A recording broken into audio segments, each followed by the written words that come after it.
College football nerds here talking Ohio State football, even though they don't start for another month or so. Gotta get you guys involved. And yes, we knew the title of this video would get you to click, and we need y'all's clicks because you're a big part of this show. But honestly, we do feel like Justin Fields is the front runner right now for a number of reasons that we're going to discuss. But before we do, a couple of things. If you haven't already, and you should have by now, but if you haven't already, please subscribe. It helps this channel out a tremendous amount. Please share this video wherever you can on your forum or on Facebook. It helps us out a lot too. But most importantly, let us know down there in the comments what you think is where Justin Fields is in the pecking order, given the hurdles that Ohio State has with the late start and all that, in terms of Heisman candidates. All right, Josh, this is kind of like our swan song, our big moment, because for years we've been telling everybody total yards don't matter.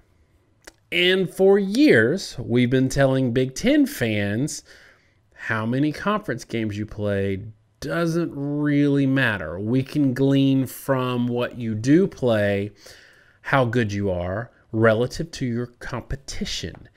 And this year, the only way we're going to pick a Heisman winner is based on yards per play. So we are a yards per play channel. It's how our computer model works, and that's how we judge you. So I want you to, because I'm getting in this real smug space, kind of like a victory lap, if you will. I want you to get into why yards per play are so important this year for obvious reasons and maybe not so obvious, and how that's going to be what determines who we pick mostly for the Heisman winner. We've always talked about yards per play as the best benchmark you can use in college football. There's a lot of reasons for that, but there are really two main ones. One, tempo. Teams play a different number of snaps depending on the speed the offense runs. Running more snaps does not make you inherently better, but it will rack up more yards. And when you play in a conference that plays a slightly slower pace of play, and it's not necessarily a ding to say the Big Ten does that, it's just a stylistic thing, but more teams in the Big Ten are pro-style at this point. More teams in the Big Ten do not run hurry-up offenses. You play on average less snaps. That means fewer yards. Now, we've always said, look, I don't really care if you throw 100 passes in a game if you're throwing it for 6 yards per attempt. And I'm going to go ahead and skip forward to something we talked about a lot. We were planning to bring up later, probably will. Dwayne Haskins last year. You know, he has maybe a coming out moment against Purdue in a lot of people's minds, even though it's in a loss. He still played great because he had 470 yards passing. He had 6.4 yards per attempt in that game. Now, 8.5 yards per attempt is about average. He had 470 yards passing because he threw 73 passes. To us, that's a bad game. But to other people, it's more a good game. You don't really want to be in that situation, and you won't be when two things happen. One, when you play fewer games than everyone else is playing, and that's something Ohio State's going to have to deal with. Two, you're going to play throw fewer passes when you're blowing the crap out of teams early, and that's something Ohio State's going to do a lot. So I fully expect Justin Fields to have a lot fewer snaps than probably most of the Heisman contenders this year. But it has always been our perspective that yards per play, QB rating, those kinds of normalized per play metrics are what really matters for these sorts of comparisons. That's the area where I think Justin Fields will shine. And I really, we're going to want to look at how he does in his big games, how he does in his, again, you can put up, like Jalen Hurts last year had crazy numbers against average to bad teams. He had poor numbers against good teams. I want to see those yard per play numbers be consistently high. That's what Burrow did last year in almost a historically good season. His numbers were consistently really good, and they didn't take a major drop when he played a good team. Yeah, he had worse games and better games, but it wasn't clearly due to quality of competition. He was just really good no matter who he played. That's the first thing. And second is I just want to see those statistics be good. Justin Fields has the opportunity to do both of those things in my mind. But for him to be able to to be able to really show up, you're going to have to look at those metrics because he's not going to play as many games. And even if you wanted to say yards per game matters and yards per play, which I don't necessarily agree with, and the reason is, one, he's not going to play at the tempo other people will, and two, he's going to have to be pulled because of blowouts a lot faster than some of the other candidates will. Yeah, and it's another thing to consider that he's going to be starting late. There will be a lot of front runners that have already gotten a lot of game in, so that's maybe a negative to him, but he will kind of come in on the scene with the ability to really make his mark early, and they don't have a lot of lull games. When you only have 8 games, you're not playing directional schools, you're not playing the bad out of conference teams, you're not playing the FCS schools in November. I give y'all one every once in a while. You've got a lot of named teams that you're going to play week in and week out. The number 2 reason that we think he's going to win the Heisman is last year, when it really got into crunch time, Justin Fields was clearly not healthy. He wasn't 100%. He wasn't 100% versus Penn State.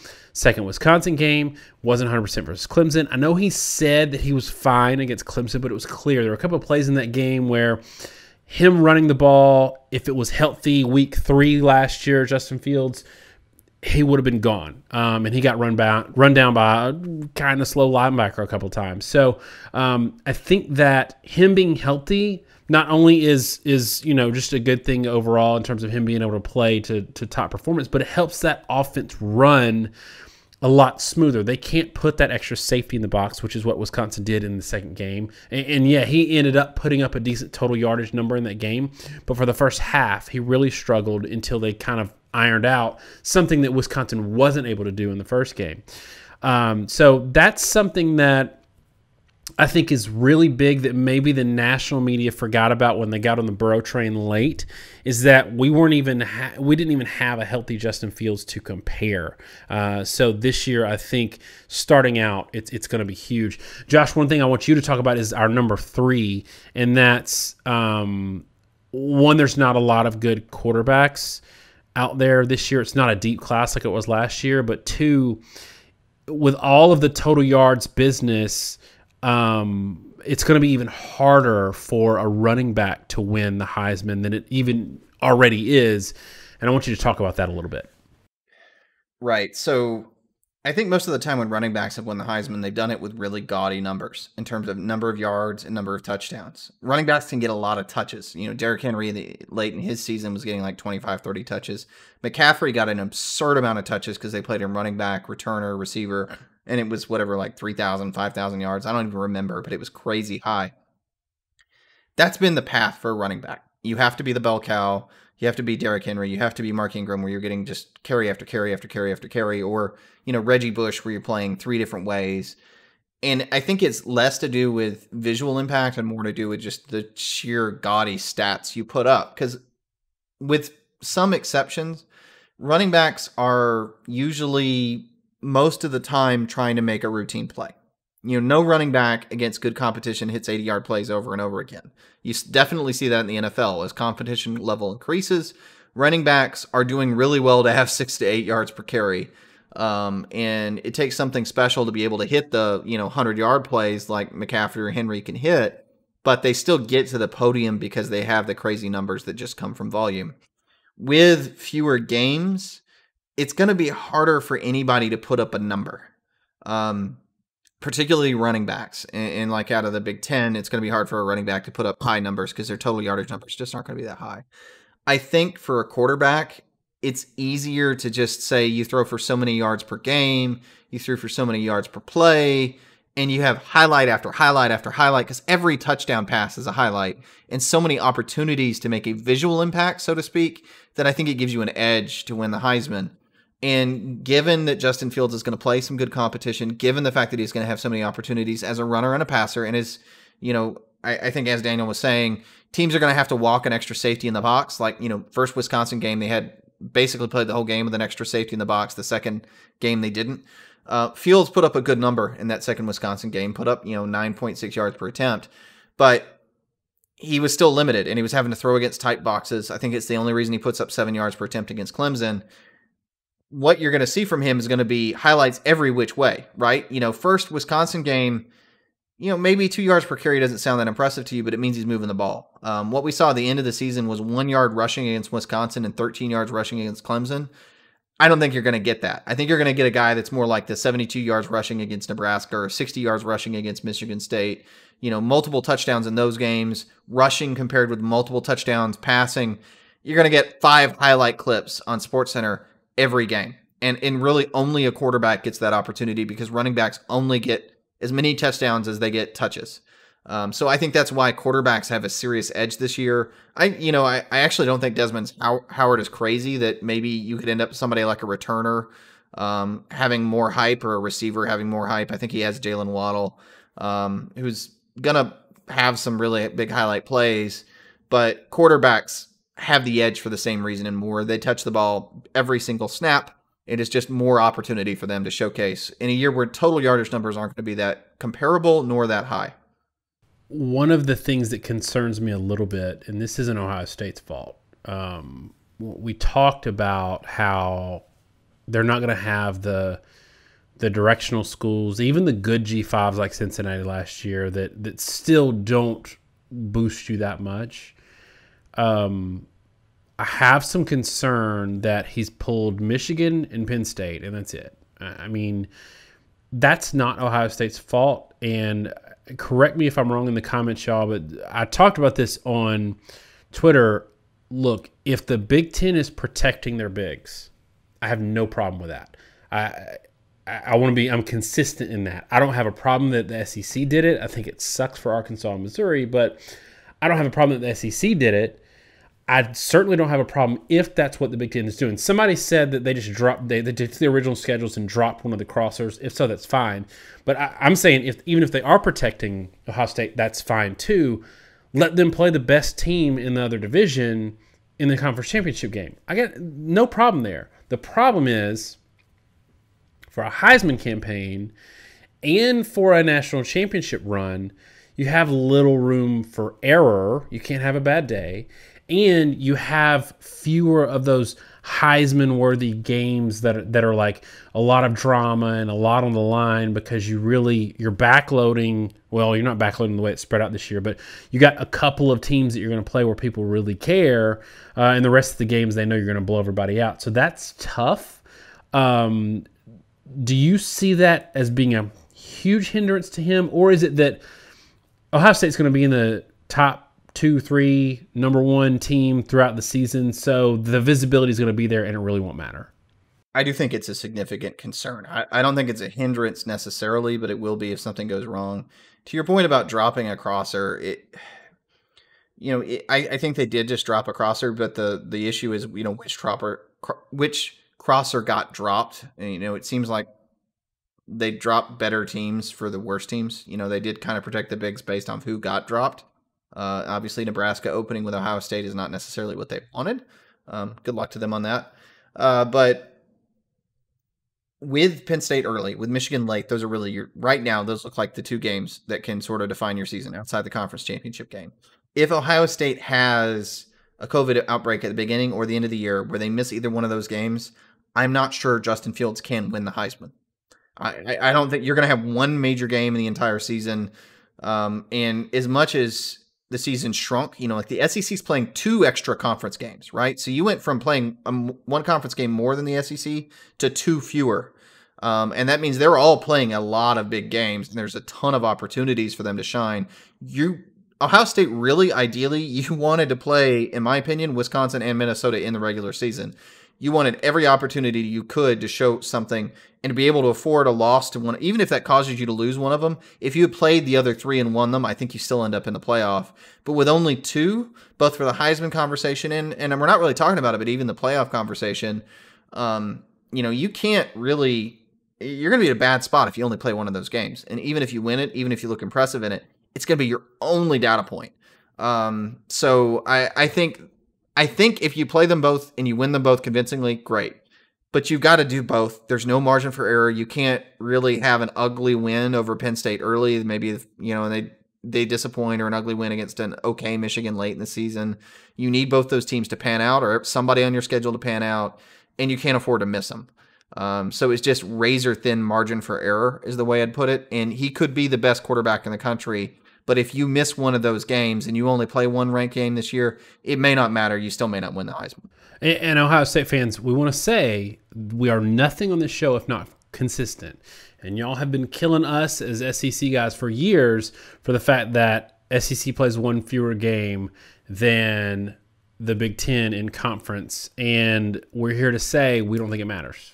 This year, if Ohio State goes 8-0, or I could even see a pathway with them going 7-1 and then winning a conference championship game.